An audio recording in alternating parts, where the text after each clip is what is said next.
In March 2025, humanity finally looked directly down at the sun's south pole, and what we found looked wrong.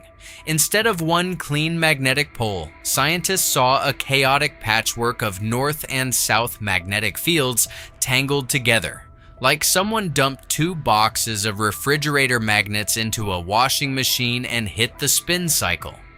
That's bizarre, because the sun's south pole is supposed to be, well, south. But parts of it are magnetically north.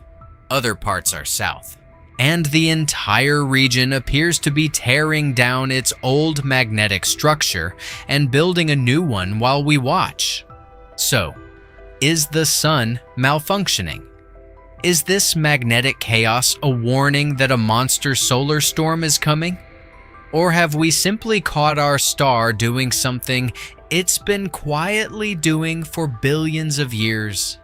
Before we stare any deeper into the giant nuclear reactor that absolutely does not care about our satellites, do me a quick favor.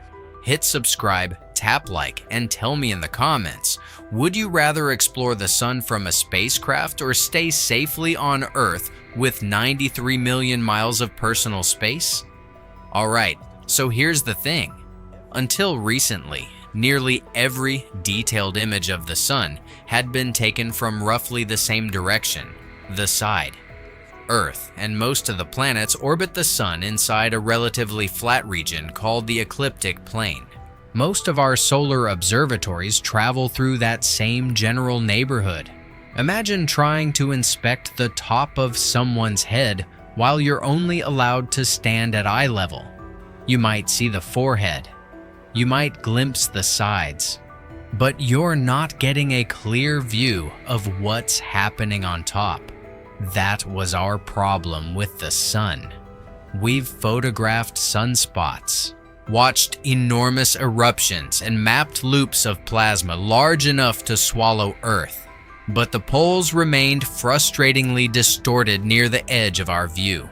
And that created a serious blind spot, because the poles are where some of the sun's most important magnetic changes happen.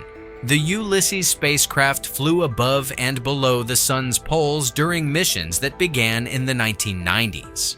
It collected valuable measurements of particles and magnetic fields, but it didn't carry telescopes capable of photographing the polar surface. It was like sending the first tourist over the Grand Canyon without giving them a camera. Then came Solar Orbiter.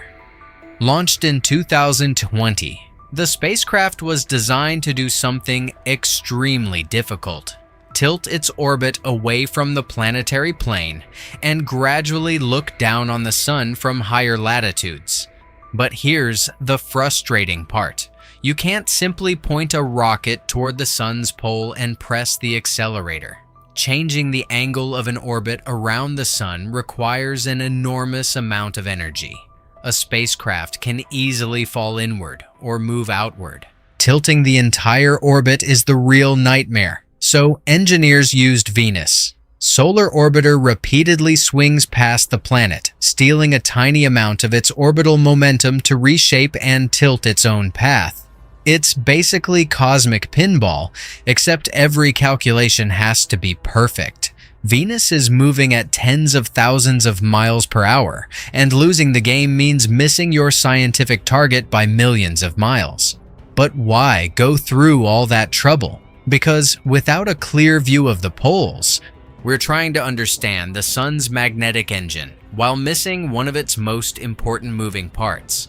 By March 2025, Solar Orbiter had reached about 17 degrees below the sun's equator. That might not sound dramatic. It's nowhere near a perfect top-down view. But it was enough to give us the first direct telescopic look at the solar South Pole. And that's where the mystery deepened.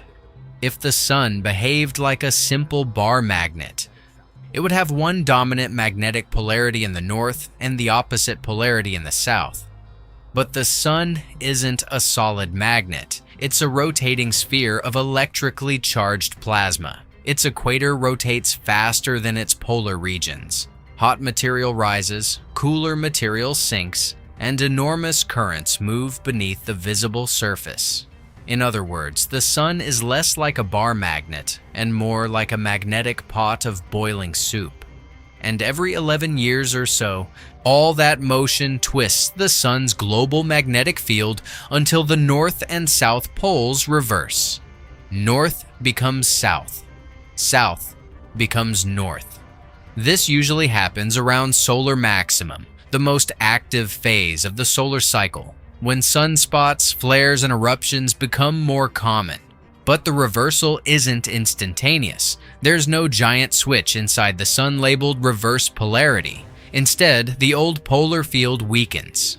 Magnetic fragments created in active regions closer to the equator are gradually carried toward the poles. Opposing magnetic fields collide and cancel each other. Other patches survive, gather together, and begin constructing the new polar field. For a while, the pole becomes magnetically confused. That's exactly what Solar Orbiter caught at the South Pole.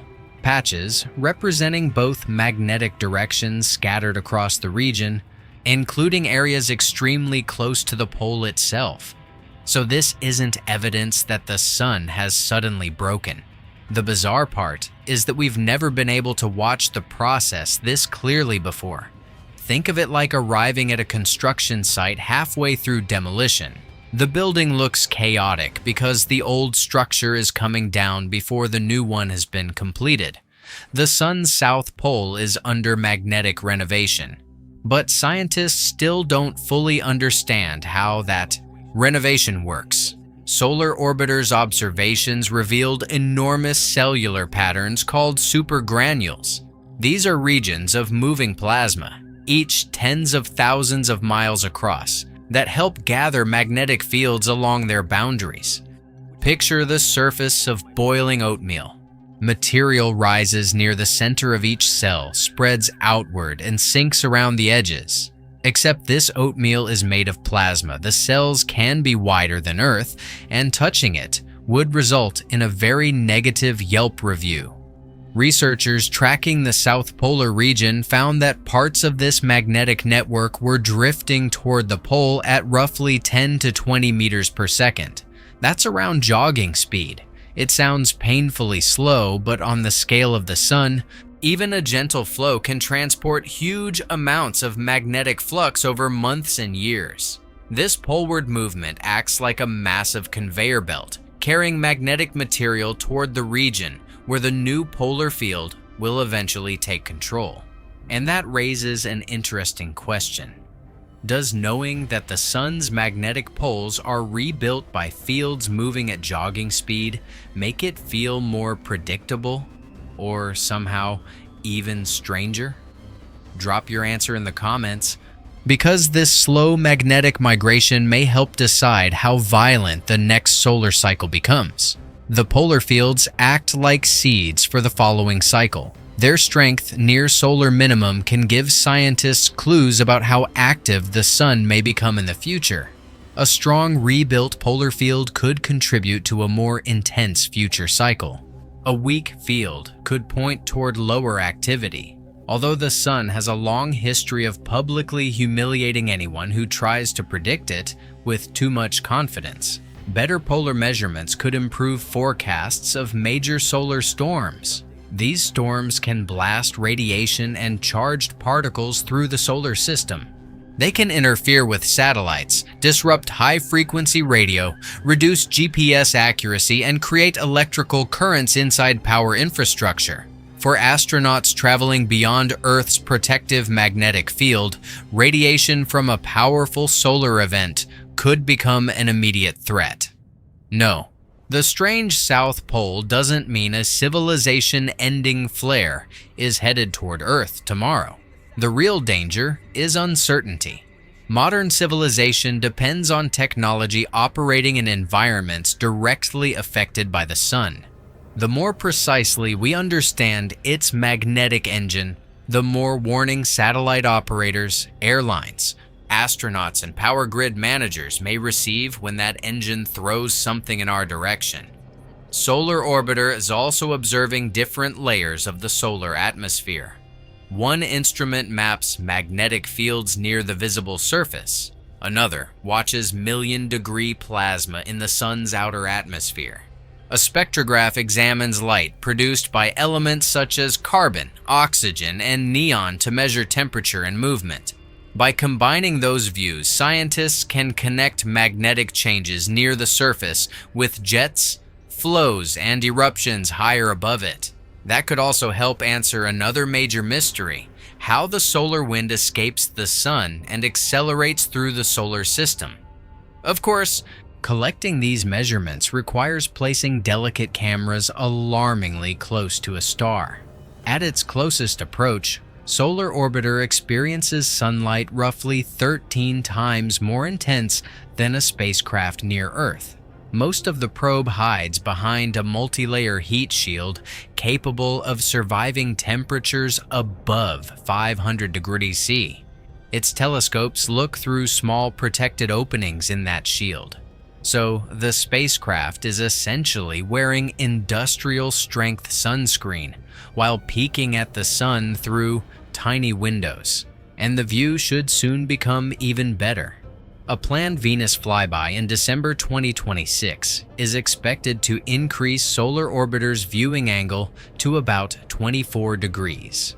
Later in the mission, it may reach approximately 33 degrees, giving scientists a much clearer perspective on both poles.